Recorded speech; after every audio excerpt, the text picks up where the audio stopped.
నిర్మాణ రంగంలో విప్లవాత్మక మార్పులకు తెలంగాణ ప్రభుత్వం శ్రీకారం చుట్టింది.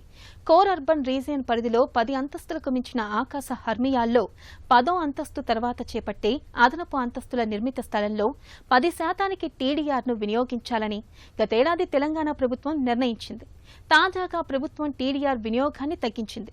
10 అంతస్తుల నుంచి 20 అంతస్తుల వరకు నిర్మిత స్థలంలో 3% నిర్మిత స్థలానికి సమానమైన, అలాగే 20 అంతస్తులకు మించితే ఆ మొత్తం నిర్మిత స్థలంలో 5% నిర్మిత స్థలానికి సమానమైన టీడీఆర్ వినియోగించాలని తెలిపింది. పట్టణాభివృద్ధి రంగంలో పారదర్శకత, ప్రణాళికాబద్ధ అభివృద్ధి, భవన నిర్మాణ ప్రక్రియను సరళతరం చేయడమే లక్ష్యంగా భవన నిర్మాణ నిబంధనలకు కీలక సవరణలు చేస్తూ ఇటీవల తెలంగాణ ప్రభుత్వం జీవో జారీ చేసింది.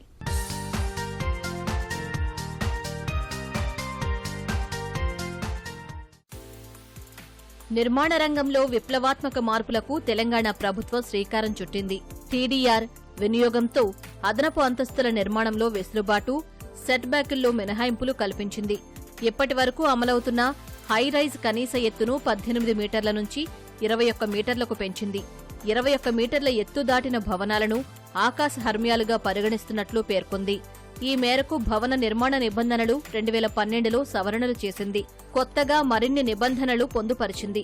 అదనపు అంతస్తులకు అనుమతి, భవన నిర్మాణ నిబంధనల మేరకు రోడ్డు వెడల్పు, ప్లాటు విస్తీర్ణం ఆధారంగా అనుమతించిన ఎత్తు వరకు మాత్రమే నిర్మాణం చేయాల్సి ఉంది.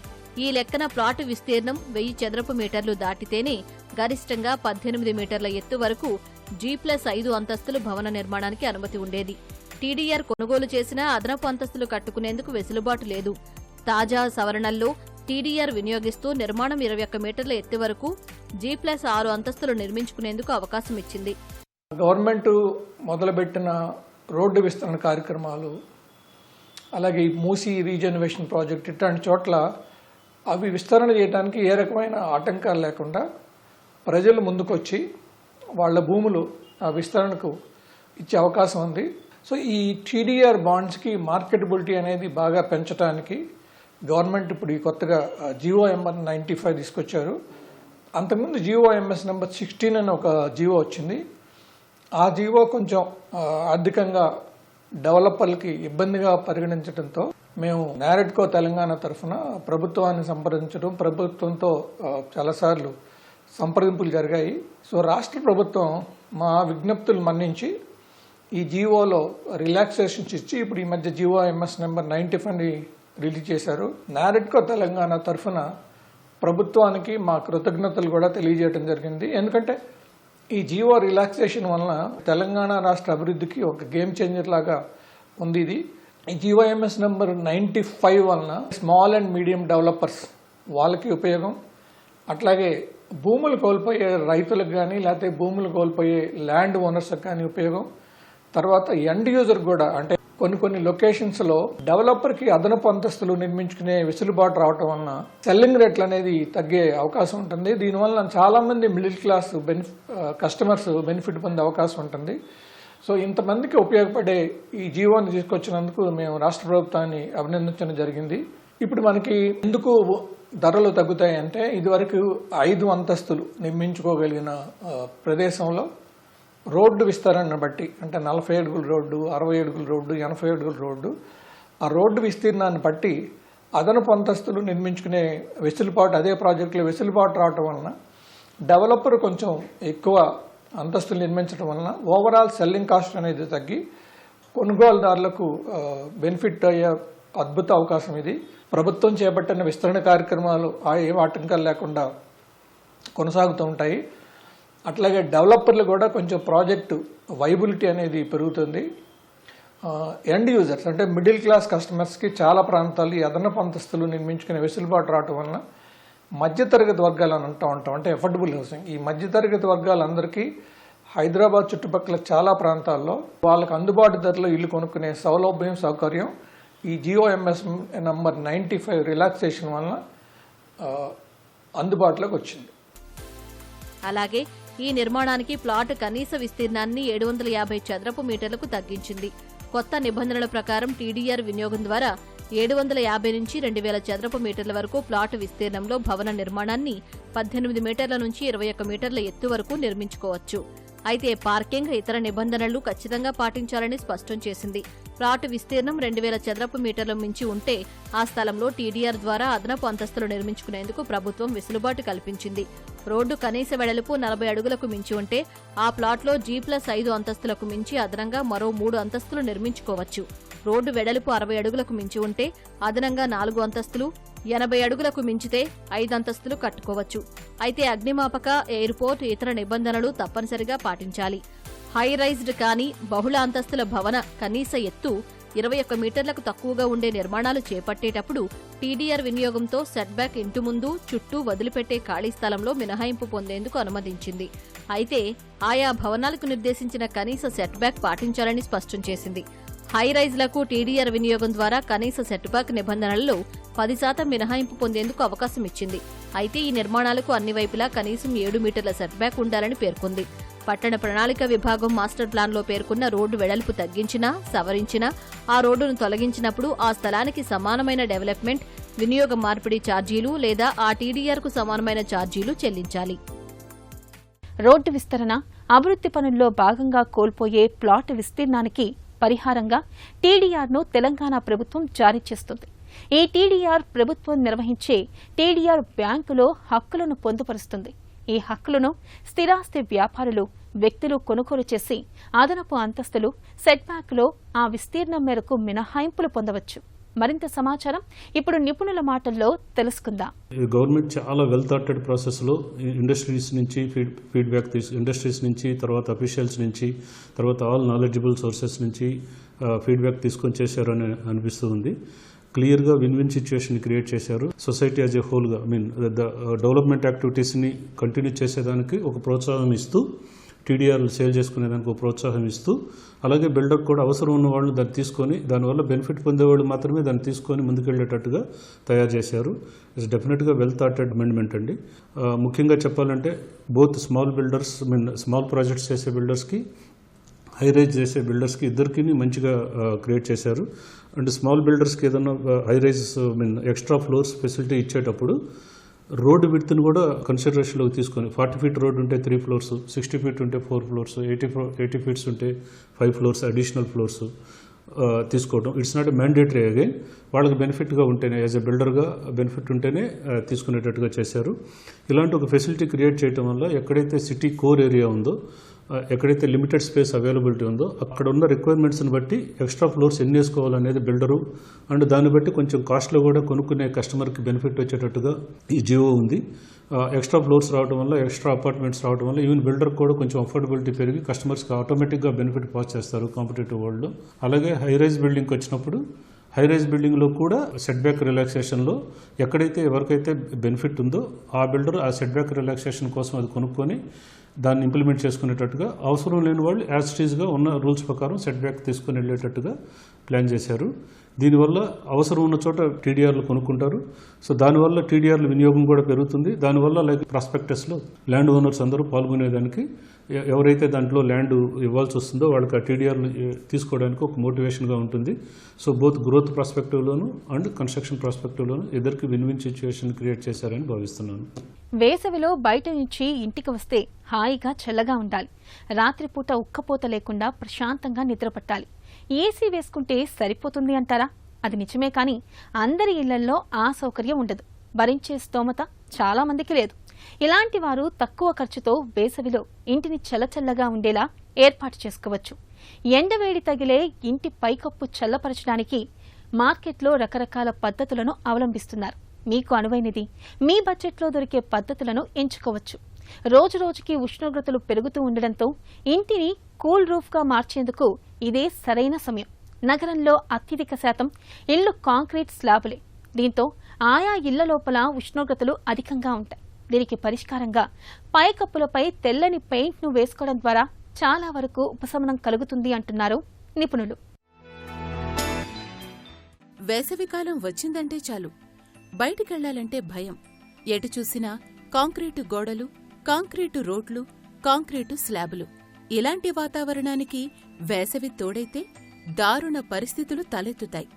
వాతావరణం సాధారణం కన్నా వేడెక్కుతుంది. ముఖ్యంగా ఈ వేసవి కాలంలో ఏసీలు, కూలర్లు వినియోగం పెరుగుతుంది. విద్యుత్తు వినియోగం, వాటిని నివారించేందుకు, మండే ఎండల నుంచి కొంతైనా ఉపశమనం పొందేందుకు ఇంటి పైకప్పును చల్లగా మార్చుకోవాలని నిపుణులు సూచిస్తున్నారు. ఇంటి పైకప్పును చల్లబరిచేందుకు చాలా రకాల పద్ధతులున్నాయి. సాధారణ సీలింగ్ ఉన్న ఇల్లు కూడా ఆహ్లాదభరితంగా చల్లగా మారాలంటే ఫాల్స్ సీలింగ్ చేస్తే సరి. గదిలో చల్లని వాతావరణం కలిగించేలా చేయటమే ఫాల్స్ సీలింగ్ ప్రధాన ఉద్దేశం. అలాగే ఇంటి చుట్టూ ప్రదేశం ఉంటే మొక్కలు పెంచడం వల్ల చల్లదనం పరుచుకుంటుంది. అపార్ట్మెంట్లయితే బాల్కనీలో కుండీలు పెట్టుకుని వాటిలో మొక్కలు పెంచొచ్చు. ముఖ్యంగా తీగ మొక్కలు పెంచడం వల్ల అవి ఎక్కువ వైశాల్యం విస్తరించి చల్లదనాన్ని ఇవ్వగలుగుతాయి. ఇక స్వతంత్ర గృహాల వారు ఇంటి చుట్టూగాని ముందు వెనుకగాని ఖాళీ స్థలం ఉంటే చెట్లు పెంచడం ఎంతో మంచిది. వాటి వల్ల అన్ని కాలాల్లోనూ ప్రయోజనం ఉంటుంది.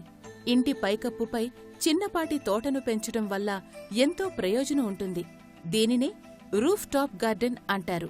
డాబాపై వీలైనంత వరకు గార్డెన్ను ఏర్పాటు చేసుకోవడం వల్ల పైకప్పు వేడెక్కకుండా ఇల్లు చల్లగా ఉంటుంది.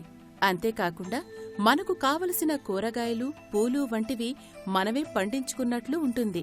ఇంట్లో కిటికీలు, తలుపుల వద్ద నారతో తయారయ్యే చాపలను అమర్చుకోవడం వల్ల ఇంట్లోకి వేడిగాలి రాకుండా చాపలు అడ్డుకుంటాయి. ముఖ్యంగా ఇంట్లోకి గాలి వీచే దిక్కుల్లో ఉన్న కిటికీలు, తలుపుల వద్ద తెరచాపలు రక్షణగా చేసుకుని వాటిని తరచూ కొంత నీటితో తడుపుతూ ఉండటం వల్ల ఇంటి లోపలి ఉష్ణోగ్రత ఏకంగా 4-5 డిగ్రీలు తగ్గే అవకాశం ఉంటుంది. తెరచాపలే కాకుండా కూలర్లలో వినియోగించే తరహా గడ్డి చాపలు, మ్యాట్లు కూడా మార్కెట్లో లభిస్తాయి. అవి నీటిని ఎక్కువసేపు పట్టి ఉంచుతాయి. ఇవి కాకుంటే కాస్త మందమైన బెడ్షీట్లను కూడా నీటితో తడిపి తలుపులు, కిటికీల వద్ద కట్టుకోవచ్చు. మొక్కలు, చెట్లు ఉన్న ఇళ్ళు, పరిసరాల్లో చుట్టూ ఉన్న ప్రాంతాల కంటే 2-3 డిగ్రీల ఉష్ణోగ్రత తక్కువగా ఉంటుంది. ఒకే అంతస్తు ఉండే వ్యక్తిగత ఇళ్ళు, అపార్ట్మెంట్లలో అన్నింటికన్నా పై అంతస్తులో ఉండే ఫ్లాట్ల సీలింగ్ పైకి ఎండ నేరుగా పడుతుంది. అందువల్ల పైకప్పు వేడెక్కి ఆ వేడికి ఇంట్లో ఉండలేని పరిస్థితి. పైకప్పు వేడెక్కినప్పుడు సీలింగ్ ఫ్యాన్ గాలి కూడా వేడిగానే వస్తుంది. ఈ సమస్య నుంచి ఉపశమనం పొందాలంటే పైకప్పుకు కూల్ సిమెంట్ కోటింగ్ లేదా రిఫ్లెక్టివ్ కోటింగ్ వేయించుకోవాలి. కూల్ సిమెంట్ కోటింగ్ అంటే ఒక రకం క్రిస్టల్స్ కలిపి ఉన్న పొడి, సాధారణ సిమెంటు మిశ్రమం.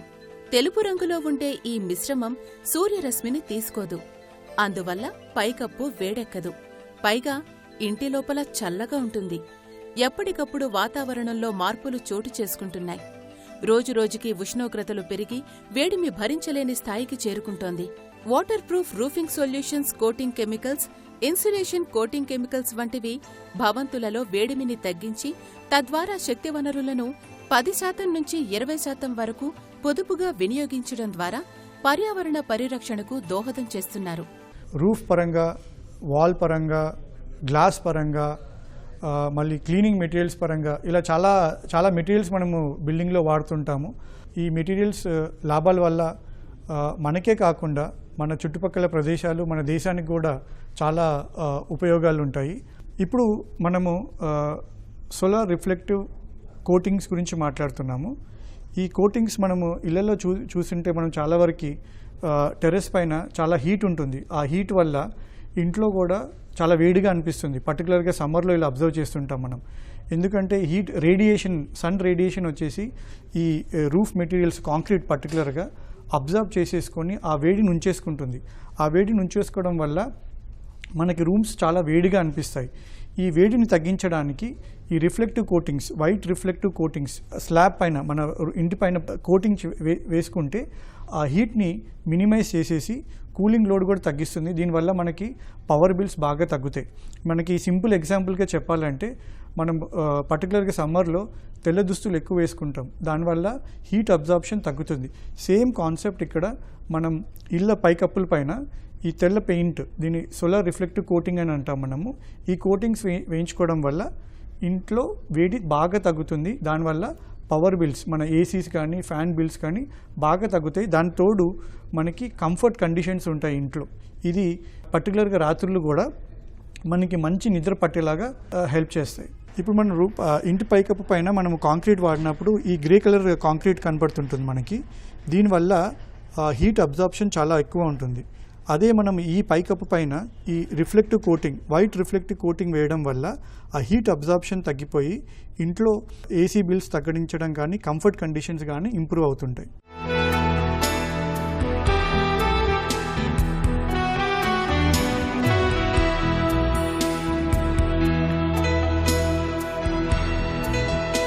సొంతిల్లు ఉండాలనేది ప్రతి ఒక్కరి కల. మరి ఆ ఇల్లు ఎలా ఉండాలి?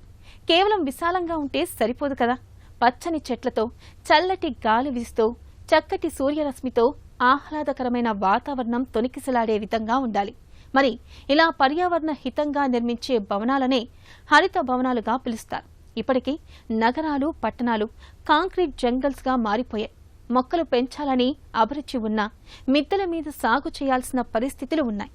మొక్కల పెంపకానికి సాధారణంగా చాలా విశాలమైన స్థలం కావాలని కోరుకుంటారు. కానీ చిన్న ఇళ్లైనా మేడ మీద తక్కువ స్థలం ఉన్నా కుండీలు, ఇనుప స్టాండ్లు ఏర్పాటు చేసి వివిధ ఆకృతుల్లో మొక్కల్ని పెంచుకోవచ్చు. ఈ వేసవి కాలంలో టెర్రస్, హోమ్ గార్డెనింగ్ చేసేవారు మొక్కలు మరియు కుండీల జాగ్రత్తలపై ప్రత్యేక కథనం శ్రీనిలయం గృహశోభలో.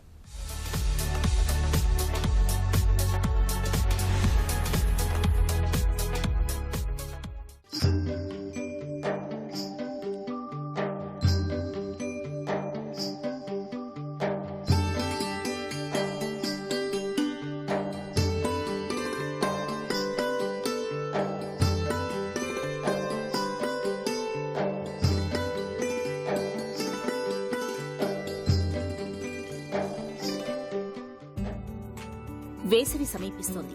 రాత్రి ఉష్ణోగ్రతలు తక్కువగా ఉన్నా పగటి సమయంలో ఎండలు మండుతున్నాయి. భానుడి ప్రతాపం తట్టుకోలేక ఉక్కిరిబిక్కిరి అవుతున్నారు జనం. ఇలాంటి తరుణంలో మొక్కల పరిస్థితి ఎలా ఉంటుందో ప్రత్యేకంగా చెప్పనవసరం లేదు. వేసవి కాలంలో టెర్రస్, హోమ్ గార్డెనింగ్ మొక్కలపై ప్రత్యేక జాగ్రత్తలు తీసుకోవడం తప్పనిసరి. లేకపోతే మొక్కల పువ్వులు రాలిపోయి, ఆకులు వాడిపోయి కళావిహీనంగా కనిపిస్తాయి. పూలు, పండ్లు, తీగజాతి మొక్కల పరిరక్షణలో తగిన జాగ్రత్తలు పాటించకపోతే ఎండవేడిమి తాళలేక నిర్జీవంగా మారవచ్చు. అలా జరగకుండా గార్డెన్ పచ్చగా ఉండాలంటే కొన్ని జాగ్రత్తలు పాటించాలని ఉద్యాన నిపుణులు చెబుతున్నారు. వేసవిలో ఇండోర్ మొక్కల పెంపకంలో చాలా జాగ్రత్తలు తీసుకోవాలి. ఎప్పటికప్పుడు వాటి ఆకులపై నీటిని పిచికారీ చేస్తే వాడిపోకుండా తాజాగా కనిపిస్తాయి. Philodendron, peace lily, calathea, bromeliad, snake plant, anthurium plant, red aglaonema, asparagus fern, kalanchoe వంటి ఇండోర్ మొక్కలకు సూర్యరశ్మి అవసరం లేదని చాలా మంది అనుకుంటారు. కానీ వీటిని సైతం ఉదయం పూట 1-2 గంటలు ఎండలో పెట్టడం వల్ల ఆరోగ్యంగా ఉంటాయి. ఇండోర్ మొక్కలకు వీలైనంతలో సేంద్రియ ఎరువులు వేస్తే అవసరమైన పోషకాలు అందుతాయి. ఎందుకంటే వాటికి రసాయన ఎరువుల గాఢతను తట్టుకునే శక్తి ఉండదు. వేసవిలో మొక్కల మొదళ్ల వద్ద ఊక, చెక్క, రంపపు పుట్టు వెయ్యాలి. ఇవి మట్టిలో తేమ శాతం తగ్గిపోకుండా చూస్తాయి. నిర్ణీత సమయంలో వీటిని మార్చుతుండాలి. లేదంటే మొక్కలు తెగుళ్ల బారిన పడే ప్రమాదం ఉంది. ఏపుగా పెరిగే మొక్కలను వేసవిలో కత్తిరించాలి. తద్వారా ఎండవేడిమి తట్టుకోవడంతో పాటు కొత్త చిగుళ్లు వచ్చి మొక్క పచ్చగా ఉంటుంది. వేసవిలో గార్డెన్లో కొత్తగా మొక్కలు వేయాలనుకుంటే గులాబీ, బంతి, పారిజాతం, సంపంగి, మందార, కనకాంబరం, నూరువరహాలు, నందివర్ధనం తదితర పూల మొక్కలనే నాటడం మంచిది. వీటికి సూర్యరశ్మిని తట్టుకునే శక్తి ఉంటుంది. ఎండవేళ నీరు పోయొద్దు. వేసవిలో మొక్కలకు ఉదయం, సాయంత్రం వేళల్లోనే నీరు అందించాలి. మధ్యాహ్నం వేళ ఎండ కారణంగా మట్టి వేడిగా ఉండడం వల్ల నీటి ఉష్ణోగ్రత సైతం పెరుగుతుంది. ఫలితంగా మొక్క వేర్లు దెబ్బతింటాయి. వేసవిలో మొక్కలను వీలైనంత వరకు మట్టి కుండీల్లో పెంచాలి. మట్టి కుండీలకు నీటిని పీల్చుకునే స్వభావం ఉంటుంది. మొక్క కింది భాగం నిత్యం తడిగా ఉండేందుకు ఇవి సహాయపడతాయి.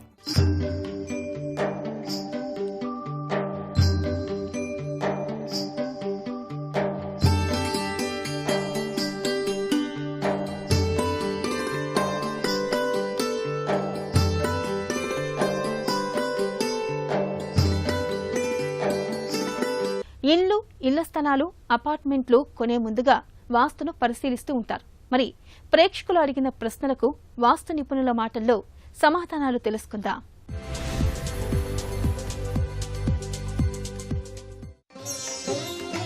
గృహప్రవేశం ముందు ఎలాంటి పూజలు తప్పనిసరిగా చేయాలి? గృహప్రవేశము అంటే ఏంటి? కొత్తగా కట్టినటువంటి ఒక గృహంలోకి ఆ యొక్క గృహస్థులు వెళ్ళటం. దీనిని అపూర్వ గృహప్రవేశము అంటారు. అదేవిధంగా ఒక ఇంట్లో నివాసం ఉంటున్నారు చాలామంది ఆ యొక్క గృహస్థులు. వాళ్ళు తీర్థయాత్రలకు వెళ్తారు. తీర్థయాత్రలకు వెళ్ళి ఒక 20 రోజులకో 30 రోజులకో అన్నీ కూడా చూసుకొని పుణ్యక్షేత్రాలన్నీ చూసి మళ్ళీ తిరిగి ఇంటిలోకి వస్తారు. అది కూడా గృహప్రవేశ ముహూర్తం అనేటువంటి చూసుకుని మాత్రమే రావాలి. ఏ రోజు పడితే ఆ రోజు రావడానికి ఉండదు, అది శాస్త్రంలో చెప్పారు. దాన్ని సపూర్వ గృహప్రవేశము అన్నారు. అదేవిధంగా కొంతమంది ఇంట్లో ఉంటూ ఉంటారు, పక్కనే ఒక ఇల్లు రెంట్కు తీసేసుకుని ఇల్లు మాకు సరిపోవట్లేదండి, మొత్తం మేము పెంచి కడుతున్నాము, ఇంకా పిల్లర్ సెక్షన్ చేశాము, గర్భం మొత్తం మార్చాము, ఇంటి గర్భం మార్చాము, ఆయం మార్చాము, అన్నీ కూడా మార్చేసి మేము నీట్గా కట్టుకున్నామండి, ఇలా మొత్తం మళ్ళీ గృహప్రవేశం చేయాలి అంటారు. దాన్ని పునః గృహప్రవేశము అంటారు. ఏ గృహప్రవేశానికి ఏమేం చెయ్యాలి అనేటువంటిది ముఖ్యంగా మనం తెలుసుకోవాలి. గృహప్రవేశ విధి ప్రకారం ముఖ్యంగా ఒక నూతన కట్టడం అయితే అన్ని రకాల హోమాది క్రతువులు చేయాలి. ఇక్కడ అన్ని రకాలు అంటే ఉన్నటువంటి హోమాలు చేయాలన్నీ కూడా లేదు. ఇక్కడ ముఖ్యంగా చెప్పింది ఏంటంటే వాస్తు హోమం. వాస్తు హోమం అనేటువంటిది మనం ప్రతిగా చేయాలి, అంటే తప్పకుండా చేయాలి. వాస్తు హోమంలోనే రుద్రహోమం వచ్చేస్తుంది. అంటే హోమగుండం ఒకటే, ఒక్కొక్క మూలమంత్రం 11 సార్లు చదువుతారు, అంతకు మించి ఏమీ లేదు ఇక్కడ.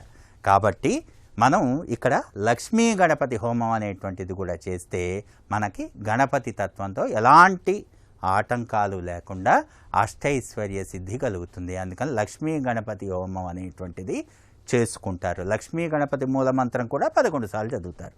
ఇక్కడ నవగ్రహ హోమం అనేటువంటిది అంటారు. అంటే జనరల్గా చేసేటప్పుడు ఇవన్నీ కూడా ఇన్ని చెయ్యాలి అనేటువంటిది మనకు అనిపిస్తుంది. కాకపోతే ఇవన్నీ కూడా ఒక పాటే మనం విడదీసి చెప్తున్నాం. ఇవి చేస్తే హోమాది క్రతువులు సమాప్తం అవుతాయి. గృహప్రవేశ ముహూర్తానికి ముందే ఆ యొక్క ఇంట్లో ఉండేటువంటి నెగిటివ్ ఎనర్జీ భూతగణాలని పారత్రోలటానికి ముందరగానే ఈ హోమాది క్రతువులు చేసుకొని దాని తర్వాత మాత్రమే సుముహూర్తానికి మనం గృహప్రవేశం చేయాలి. ద్వారబంధ పూజ చేయటం, తర్వాత బలి ప్రదానం చేయటం. బలి ప్రదానం అంటే ఏంటి? కూష్మాండం తీసుకొని మొత్తం 3 సార్లు క్లాక్ వైజు 3 సార్లు యాంటీ క్లాక్ వైజు తిప్పి కర్పూరం వెలికిచ్చి ద్వారబంధానికి నేలకేసి కొట్టడం. తర్వాత నిమ్మకాయని కట్ చేసి మొత్తం కూడా ఇక్కడ సవ్యంగా మనం నిమ్మకాయలు పిండటం. దీన్ని బలి ప్రదానము అన్నారు. ఈ విధంగా బలి ప్రదానం చేసి కుడికాలు లోపల పెట్టి లోపలికి వెళ్ళటం, ఇది మ్యాండేటరీగా చేయాల్సినటువంటి క్రతువు. తర్వాత ఇంట్లో మొత్తం కూడా నవధాన్యాలు చల్లుతారు. మొత్తం కూడా ఆ యొక్క ఆచ్ఛేదంలో ఉండేటువంటి మొత్తం కూడా ప్రతి ద్వారబంధం దగ్గరికి వెళ్ళి ఇదే విధంగా నిమ్మకాయలు పిండటం, బలి ప్రదానం చేసి మొత్తం కూడా నవధాన్యాలు చల్లుతారు. ఇలా నవధాన్యాలు చల్లటం వల్ల మనకి సిరి సంపదలు కలుగుతాయి అనేటువంటిది శాస్త్ర ప్రామాణికం. నవధాన్యాలు చల్లకుండా ఉండకూడదు. సత్యనారాయణ వ్రతము అనేటువంటిది వారికి ఉంటే మాత్రమే చేసుకోవాలి. సత్యనారాయణ వ్రతం చేసుకోవాలి గృహప్రవేశం రోజు అనేటువంటి ప్రామాణికం ఎక్కడా లేదు. వాళ్ళకి కులదైవం అయినటువంటి వా యొక్క కులదేవతకి సంబంధించినటువంటి వ్రతం చేసుకుంటే మంచిది అని చెప్పేసి శాస్త్రంలో చెప్పారు. కాబట్టి అది చేసుకోవాలి.